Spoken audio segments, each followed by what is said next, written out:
Stagione sciistica appesa ad un filo. Zaia e gli altri governatori approvano le linee guida per gli impianti per scongiurare una chiusura. Attesa la decisione del governo, lo stop sarebbe un suicidio. Superato il numero di marzo dei ricoveri in area non critica, dove è avvenuto oltre il 50% dei decessi, 76 in 24 ore. Domani la nuova ordinanza anti-assembramento e il Veneto chiede con forza i ristori per chi si trova in zona gialla. Sul fronte dei decessi, l'ULSS di Treviso avvia uno studio scientifico per fare luce sulle vittime attribuite al Covid. Vogliamo capire quanto incidono le patologie pregresse. Il rettore dell'Università di Padova positivo al coronavirus, in situazione clinica monitorata da casa. Rizzuto lancia un appello: non abbassate la guardia, il virus circola. Tragico incidente stradale nel Veronese, trentenne alla guida dell'auto si schianta contro un mezzo pesante. Il dramma nella tarda serata di ieri. Confermato per il 27 il Black Friday, la giornata dedicata agli sconti. Dalla Regione l'appello a prediligere i negozi locali già duramente provati. Precarie e sottopagate ma più istruite, la fotografia delle donne nel mondo del lavoro tra Treviso e Belluno nello studio della CISL, pesante divario con gli uomini. Buonasera, ben ritrovati, questa è l'informazione regionale della nostra emittente in apertura. Allora andiamo subito a vedere i dati che contraddistinguono per quanto riguarda il numero di contagi questa giornata. Allora, 882 sono i nuovi positivi, quelli registrati nelle ultime 12 ore in Veneto, secondo il bollettino. Questa mattina erano 1217, il numero dei nuovi casi diventa dunque 2099 nelle ultime 24 ore. Attualmente positivi in Veneto ci sono 74.072 soggetti. I deceduti salgono a 3.312, un numero altissimo, sono 76 morti nelle ultime 24 ore, dunque quelli registrati rispetto al bollettino di ieri sera. E il sondaggio che vi proponiamo questa sera nella puntata di Ring in onda, come sempre a partire dalle 21:15, è dedicato proprio al vaccino anti-Covid. L'annuncio di questi giorni è che arriverà già dopo le feste di Natale. Allora, vaccino anti-Covid, vi fidate? Questo è il quesito che vi proponiamo oggi. 2 sono i numeri per la risposta affermativa, ovvero sì, vi fidate, lo 0422 16 26 691, oppure no, non vi fidate, 0422 16 26 690. Ricordiamo che la chiamata è gratuita, se sentite occupato, in ogni caso il vostro voto è stato registrato. E il presidente Zaia oggi è partito dagli impianti sciistici della stagione invernale per raccontare di una comunità montana già duramente provata. Le linee guida delle regioni sono state approvate, anticipando così il governo, e poi l'appello del presidente ad avere i ristori anche per le regioni in area gialla. Mi interessa dire che con forza abbiamo voluto comunque approvare le linee guida per l'apertura delle piste da sci. Il che non vuol dire che abbiamo segnato un gol. Diciamo che comunque in via preventiva troviamo assurdo non preparare a magazzino le linee guida. Ancora una volta, come per gli impianti di risalita per l'estate, le regioni collegate in videoconferenza hanno anticipato il governo nella speranza così di condizionare il prossimo DPCM che di fatto deciderà per la sopravvivenza o meno di tutta l'economia montana. La misura sarà rispettosa della salute pubblica, ha assicurato Zaia. Sul tema dello sport invernale il presidente chiede che ci sia un coordinamento europeo. Chiudere Araba e pensare chiudere Cortina, chiudere altre località sciistiche, pensare che a Kitzbühel piuttosto che a Bad Klein-Kirchenheim o a St. Moritz o da altre parti si sci, capite che la situazione è difficilmente giustificabile. Guardate che una stagione senza sci, con gli altri che sciano, è un suicidio, è finita. Un'economia che si muove dietro agli impianti di risalita, la stessa che ruota attorno ai grandi centri storici, con il settore del turismo letteralmente messo in ginocchio. Ho inteso anche chiedere che la conferenza delle regioni si esprima e chieda a gran voce il riconoscimento dei ristori per coloro che hanno adottato misure restrittive e autonome come previsto dal decreto. Grandi e piccole strutture di vendita chiuse sabato e domenica, lo struscio vietato nei weekend, nei centri storici, norme negoziate in intesa con il Ministero della Salute ma che di fatto chiedono sacrifici ed attività economiche che devono per questo essere ristorate. Non vorrei che fosse oggi diventato un problema, o meglio un limite, essere in zona gialla. E proprio domani Zaia ha annunciato la pubblicazione della prossima ordinanza anti-assembramenti in sostituzione di quella in scadenza oggi. Dal punto di vista epidemiologico, il Veneto ha ampiamente superato con oggi il dato massimo dei ricoverati di marzo. 3.250 sono i morti. Di questi solo il 14,2% sono pazienti ricoverati in terapia intensiva, il 56% invece era ricoverato in area non critica. Un morto su 2 Covid, catalogato come Covid, classificato come Covid in base a normativa, un morto su 2 è morto non in terapia intensiva ma in ospedale, in area non critica. Allora, adesso andiamo a vedere allora che cosa prevedono queste linee guida per gli impianti. Di fatto si tratta di fissare un tetto massimo per gli ski pass giornalieri, quindi dovranno essere limitati quelli venduti quotidianamente. Andranno poi adottate delle soluzioni organizzative per ridurre code e assembramenti nelle biglietterie, come ad esempio prevendita e prenotazione online, collaborazione con strutture ricettive del territorio per acquisto o consegna di titoli. Per quanto riguarda gli impianti, le capienze sono diversificate. Nel caso delle seggiovie portata massima al 100%, utilizzando mascherina chirurgica eventualmente utilizzata anche come fascia, con una fascia scaldacollo. Funivia e ovovia capienza massima invece al 50%. Sul distanziamento è previsto almeno 1 metro di distanza in tutte le fasi precedenti il trasporto, ad eccezione per i nuclei familiari e per i soggetti che necessitano accompagnamento e assistenza. A vigilare saranno chiamate autorità di pubblica sicurezza in accordo con enti locali, anche in collaborazione con il Dipartimento di Protezione Civile, il Corpo dei Vigili del Fuoco, il Corpo Forestale e il Soccorso Alpino. E lo stop alla stagione dello sci in Veneto comporterebbe perdite di centinaia di milioni di euro, lo abbiamo detto, abbiamo lavorato per la sicurezza ma la situazione è complicata, lo ha detto Renzo Minella, presidente regionale ANEF, l'Associazione Nazionale Esercenti Impianti a Fune. Lo ascoltiamo. Il settore impiantistico ha dietro di sé una filiera molto importante ed è uno degli anelli portanti della stagione per quanto riguarda sicuramente la stagione invernale. Quindi la non partenza degli impianti significa anche la non partenza di tutta l'economia montana. Le linee guida recitano soprattutto, puntano su alcuni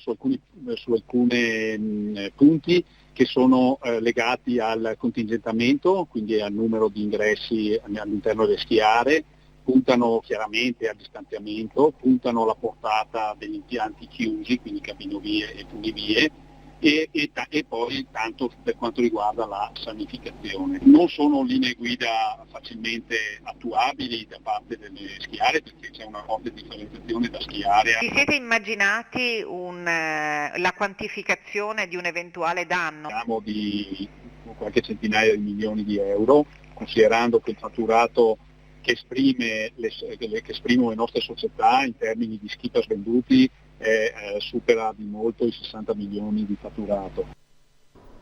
Adesso ascoltiamo il sindaco di Cortina, Gianpietro Ghedina.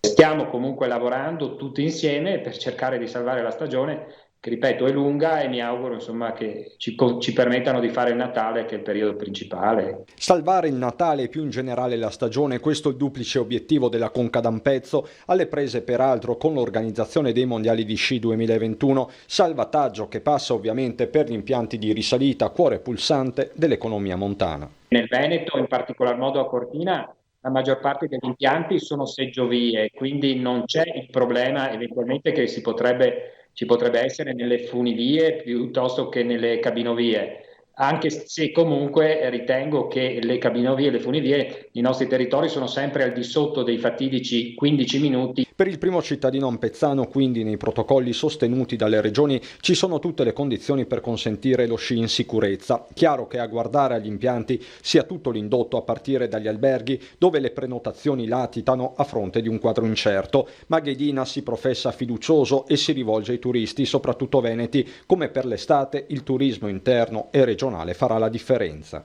L'invito è quello di venire, di essere ovviamente rispettosi, ma lo sono già del nostro territorio, e comunque cercare di metterci anche nelle condizioni di poter lavorare con una certa serenità, perché per noi vuol dire economia, vuol dire ovviamente poter far lavorare le nostre famiglie.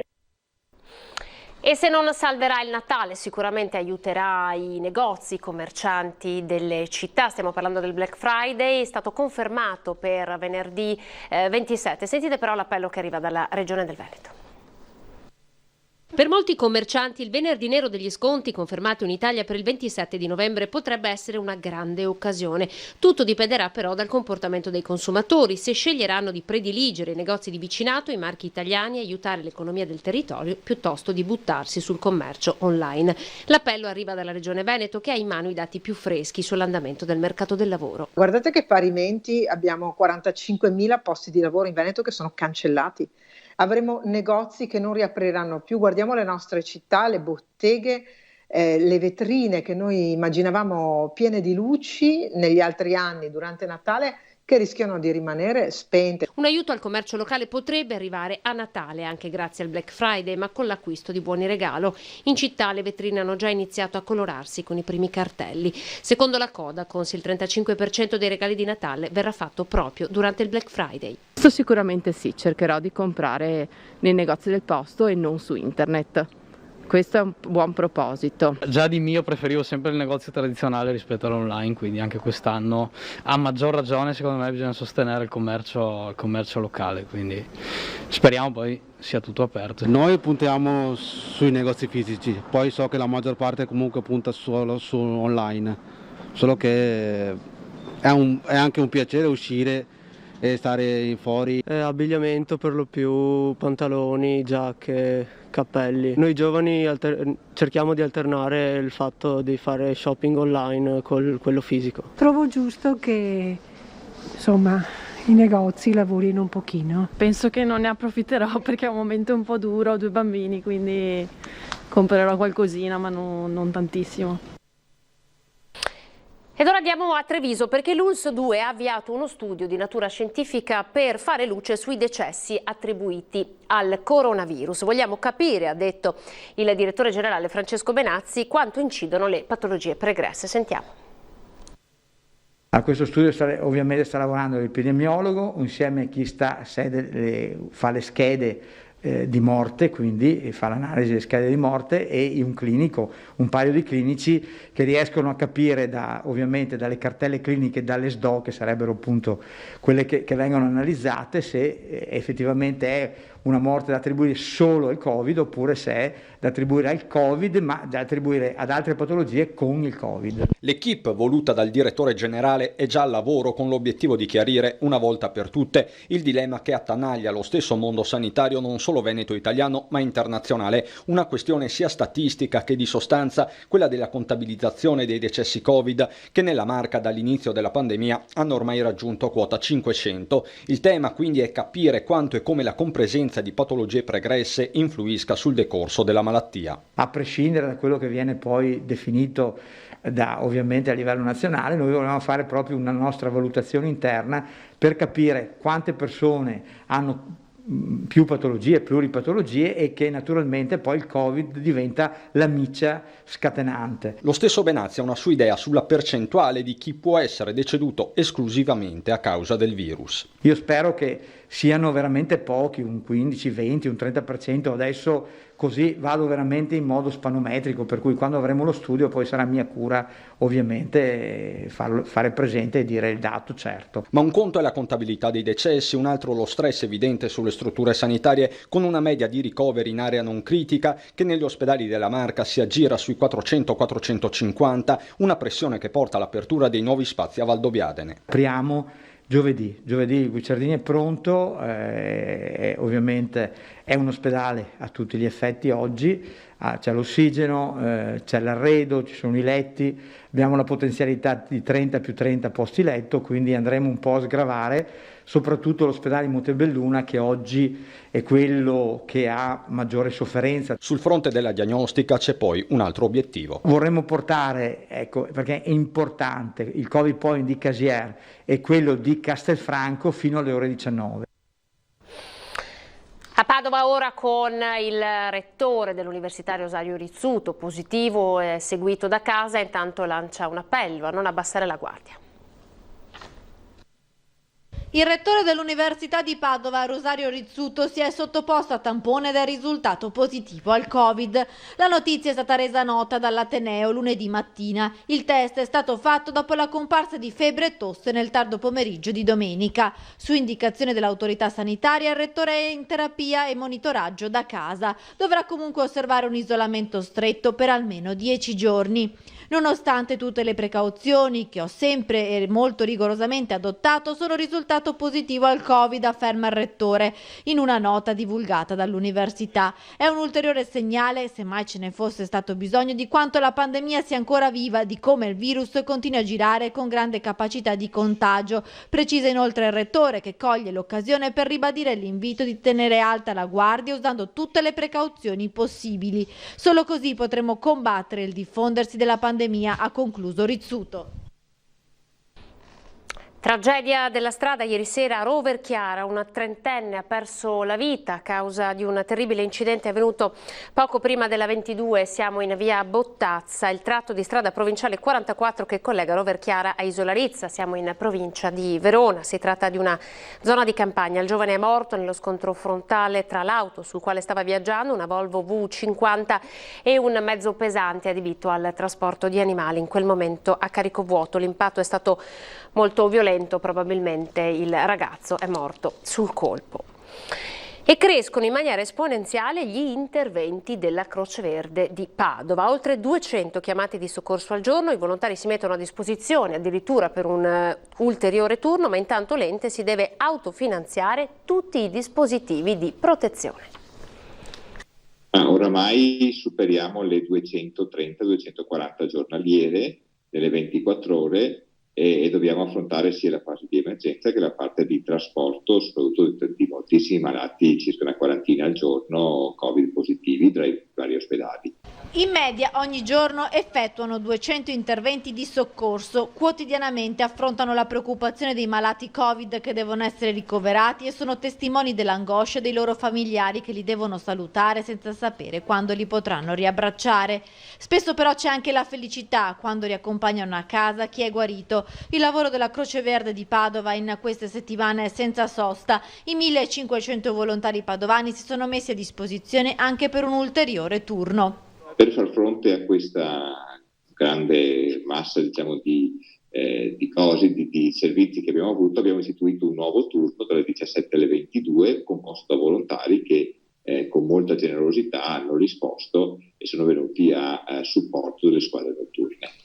La situazione è difficile, oltre al Covid c'è il lavoro ordinario, chiamate d'urgenza, e in questo periodo per questioni di sicurezza non si possono formare nuovi volontari. A chi si ostina a negare l'esistenza del virus, ecco il messaggio. È un virus che è diffusissimo, che si diffonde rapidamente, ahimè, quindi la massima attenzione nei rapporti interpersonali, perché tutti ne possiamo veicolarlo e tutti possiamo essere infettati. Quindi, insomma, è una situazione che colpisce moltissimo e colpisce velocemente, diciamo.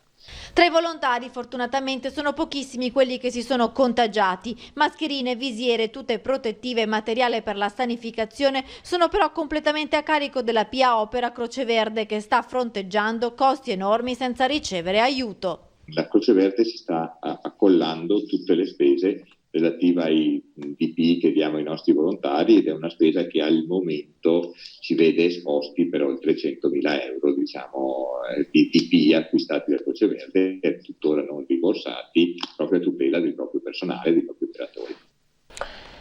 È urgente che la Regione dia l'ok per la vendita di ossigeno liquido nelle farmacie. Il messaggio di Federfarma. Restiamo a Padova. Pazienti Covid che vengono dimessi dagli ospedali e curati a casa con la prescrizione della bombola di ossigeno liquido. La fornitura della Regione è affidata a una ditta che ha vinto l'appalto. Federfarma Padova denuncia però che nel fine settimana i pazienti che finiscono l'ossigeno liquido non verrebbero serviti subito, ma il lunedì o martedì successivo. I familiari corrono allora nelle farmacie, le quali per ora possono vendere solo l'ossigeno gassoso, in bombole che hanno una minore capacità di quello liquido. Sarebbe stato opportuno che fosse stato fatto un decreto per la dispensazione dell'ossigeno liquido anche nelle farmacie, come è stato fatto in Lombardia. Va permesso anche alle farmacie della provincia di poter dare l'ossigeno liquido. La disponibilità delle farmacie c'è per rispondere a una richiesta che già dallo scorso fine settimana si è fatta pressante. Io non ero di turno, ma so dei colleghi, ci sono state parecchie richieste di bombole d'ossigeno. Ovvio che sono riusciti a andare incontro e a dispensarle, però se la cosa per farsi è sempre più importante, non mandano più a casa il paziente Covid, devono tenerlo in ospedale. Serve quanto prima un intervento della politica sotto forma di decreto della Regione. Oppure creare anche nella ditta che ha vinto l'appalto l'urgenza, cioè nel senso che venga consegnati in tempi 24 ore, insomma. Roberto Baggio ha vinto in primo grado una causa civile per delle affermazioni ritenute lesive sulla sua passione per la caccia. L'ex calciatore era in aula oggi in tribunale a Padova contro Paolo Mocavero, ex DJ a capo dell'associazione 100% Animalisti, che nel 2016 lo aveva offeso per la sua passione per la caccia. Mocavero è stato condannato a 8 mesi di reclusione e a 5.000 euro di risarcimento più le spese legali. All'indomani della partecipazione di Baggio ad una fiera di cacciatori a Vicenza, aveva scritto sul suo sito 100% Animalisti pesanti insulti rivolti al divincodino e alla sua passione per la caccia. Mocavero ha già annunciato che farà ricorso.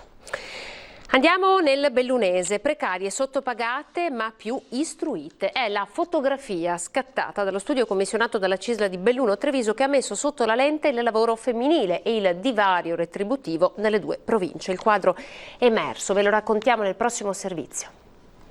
Tra uomini e donne la corsa non è alla pari, non nella vita sociale, men che meno in quella lavorativa. A parità di mansioni, la busta paga di una donna è sempre più leggera di quella di un uomo, in Italia come nel mondo, tanto che si stima nel 2074, l'anno in cui si potrà avere una parità di retribuzione.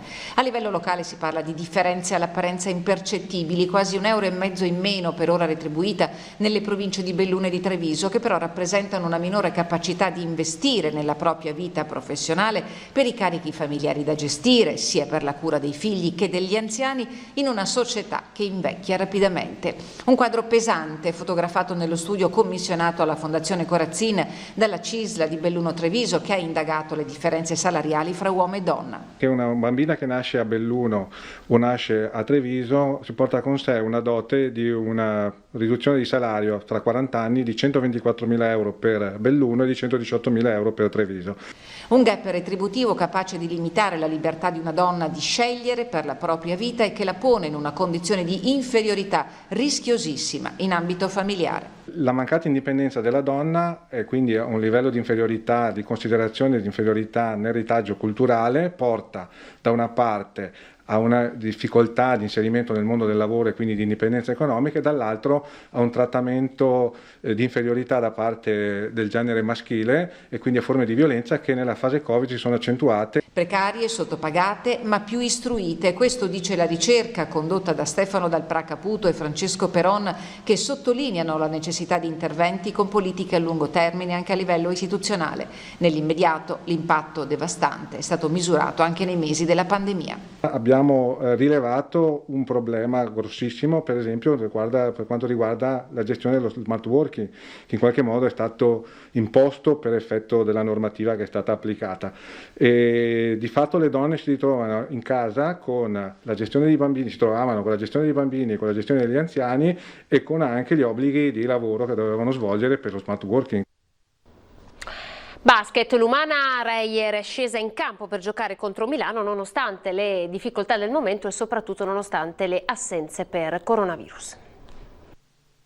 Il Covid ha colpito anche l'Umana Reyer, che insieme ad alcuni infortuni si è trovata a fronteggiare la capolista Milano con -7 giocatori, dimostrando ancora una volta di avere la forza e la grinta necessarie per scendere in campo. Anche se il risultato finale di 86-72 non ha premiato gli Oro Granata, coach De Raffaele si dice ugualmente soddisfatto. Ancora una volta, se ce ne fosse stato bisogno, abbiamo dato dimostrazione di quanto siamo attenti al rispetto delle regole. E questa è una cosa, per come sono fatto io come uomo e come allenatore, come siamo fatti noi in tutto questo club, è una cosa che ci teniamo al di là del vincere e perdere. Quindi sono veramente felice di essere alla guida di questa squadra, di appartenere a questo club, perché sono tutti valori che ci appartengono molto, e il fatto di essere resilienti, come abbiamo fatto vedere stasera, è una cosa che veramente ci allarga a tutto il nostro territorio, a tutti i nostri tifosi, specialmente in questo momento difficile. Stasera è proprio una bella emozione, un'emozione proprio l'idea di non mollare, di andare avanti. Ho fatto tanti complimenti ai miei giocatori perché comunque credo che sia un'esperienza che ci fortificherà. I ragazzi di coach De Raffaele sono riusciti a tenere duro fino alla fine. È un gruppo dallo spessore tecnico, lo conosciamo, ma dallo spessore umano molto alto, perché la sensazione, ripeto, di sacrificio, il desiderio di non mollare è una cosa che ormai appartiene al DNA, e credo che tutti dobbiamo essere molto orgogliosi in questo campionato che normale non ha niente. Siamo alla programmazione, questa sera non perdete l'appuntamento con Ring, si parte come sempre alle 21:15, Veneto in giallo, Conti in rosso, questo è il titolo della puntata. Ospiti Federico Capraro, presidente Ascom Confcommercio di Treviso, Alessandro Luigi Bisatto per il Partito Democratico, Gianangelo Boff, Lega Nord, Erika Baldini, Movimento 5 Stelle, Giuseppe Montuori, Fratelli d'Italia. Ed è tutto per questa edizione del TG regionale, grazie per essere stati in nostra compagnia. Ora le previsioni del tempo, arrivederci.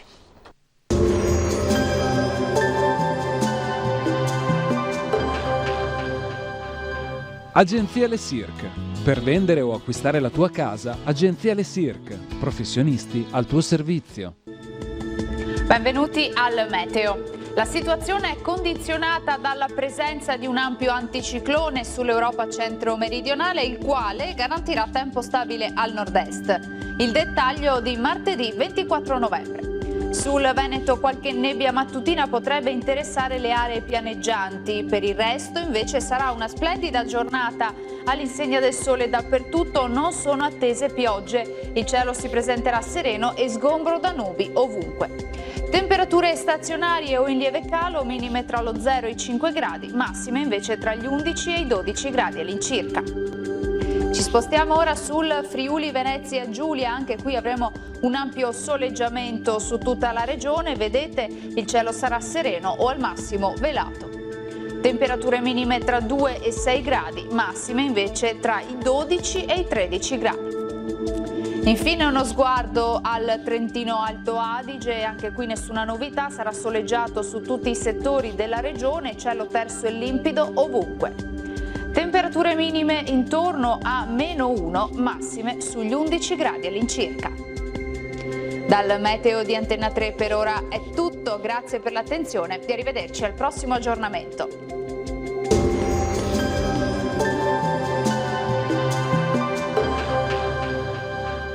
Agenzia Le Cirque. Per vendere o acquistare la tua casa, Agenzia Le Cirque. Professionisti al tuo servizio.